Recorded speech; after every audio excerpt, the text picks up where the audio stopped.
Hi, I'm Taylor and I'm from the USA. Hello, I'm Karina from England. Nice to meet you. Hello, I'm Sarah from Australia. So I had a South African coworker about 4 years ago, and I believe in South Africa they speak the British style of English. So we would always talk in and outside of work, and she would use some words I was not too familiar with, and I would have to ask her, oh, do you mean this? So for example, she would use the word keen.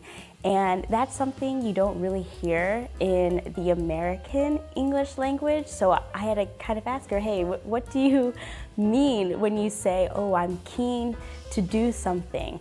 For example, I remember I was dating an American. I said I am peckish, but he didn't know what I meant. I said I'm peckish. And in England, being peckish means you're a little bit hungry.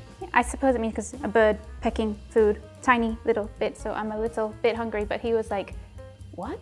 There was one a friend of mine from London used, and he said the word peng.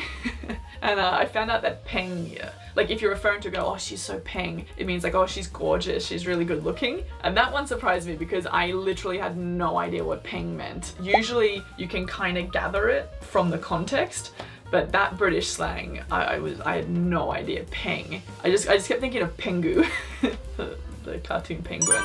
Did you know that even native English speakers can get confused with English words from other countries? Let's find out a bit more about that in today's video. French fries.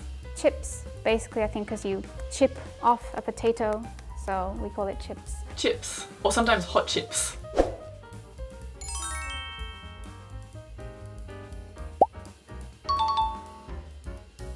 Candy. We would call it sweets. Lollies.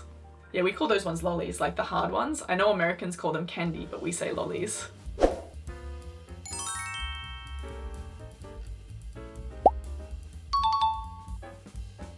Cotton candy. Candy floss.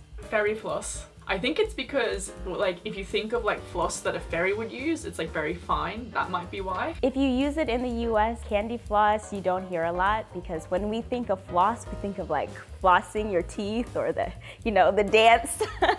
So yeah, if someone were to say candy floss, I think people would be really confused in the US.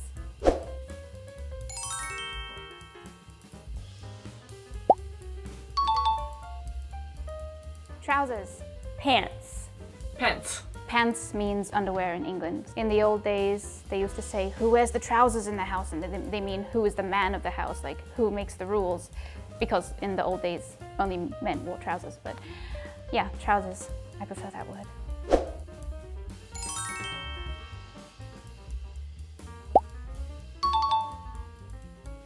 Bathroom.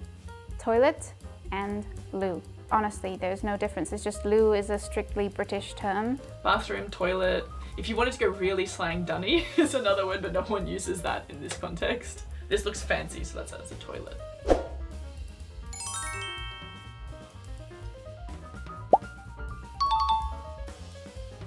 Cookies.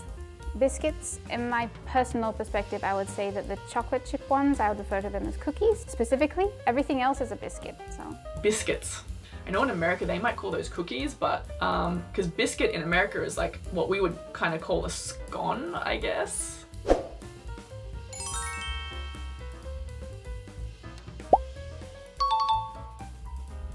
Movie theater. Yeah, we say going to the movies also. I would say movies is probably the most common. Movie theater is the name of the actual place, but movies is easier to say. So we just say, oh, let's go to the movies tomorrow. I would say the cinema. Theatre, not so much. I feel like maybe it's a little old to say the theatre. Theatre would again be a stage when you're going to see a play. Yeah, cinema. Movies? You'd say like, I'm going to the movies?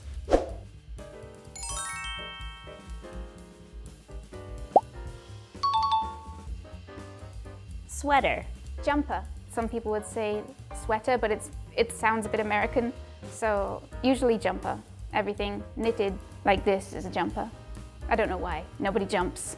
Maybe a jumper actually. I think I would call this more a jumper almost. I think if you were to say jumper in the US, people would think of a different clothing item. So when I was growing up, jumper meant a type of clothing. If you are familiar with overalls, which have straps and they're kind of one piece of clothing and they're usually pants. Think of overalls, but with a skirt instead of pants, and we would call that a jumper. And those were usually worn by young girls.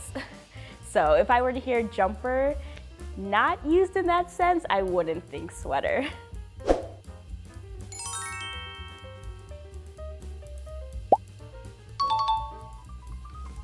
Duvet. Comforter. Comforter? Sounds like a therapist or something. Let me give you a hug. No, it's a duvet. Doona. I'd call that a doona.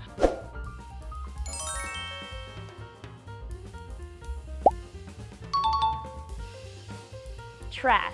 I'm not sure what they call it in other countries, but we also say garbage in the US, so I'm not sure if that's used in other countries or not. But yeah, trash and garbage is what we would call that in the US. That is rubbish. There are 3 terms for rubbish in global English. We have rubbish, which is British, and we have trash and garbage. I think in Australia they maybe say garbage. Rubbish or garbage.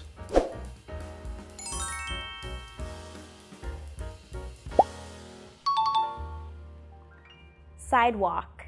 Pavement? When we say pavement, it's the material maybe they use. Footpath. Yeah, I would say footpath because obviously it's a path for your feet, but also if someone said sidewalk, I would understand that too.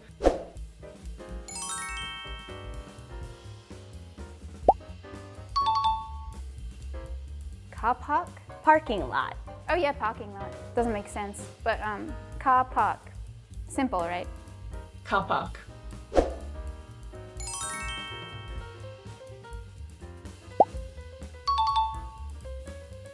Fringe. That's very cute, fringe. Bangs. Yeah, in America they say bangs.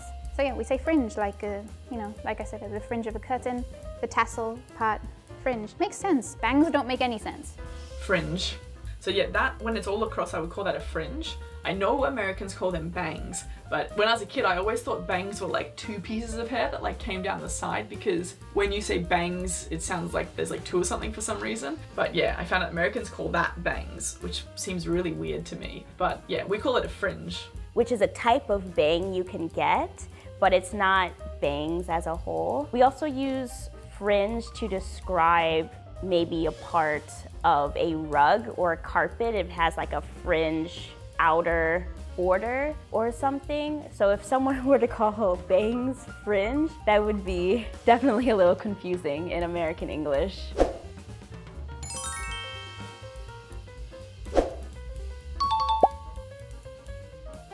I think it's so interesting learning about words people use in different forms of English, especially in the UK and Australia, because one word may mean something completely different, you know, in another country for English, and it's really important to know, especially if you're traveling to those countries. I always love hearing about the other slangs or the other words that are used in different English-speaking countries, because I always think it's interesting. Sometimes they can be quite similar, or other times they can be just completely different words. I feel like in this case, a lot of them I'd heard before, just because again, we see so much American and British media, but I still find it really interesting and really fun. Well, that was fun. It was very fun. Felt like a game show. A lot of the words I did know, some of the words I didn't. For example, the duvet is called a comforter. It doesn't really make much sense to me unless you're a toddler, like you're a little kid, little child. That's interesting to know if I ever go to America, which I haven't had the opportunity yet.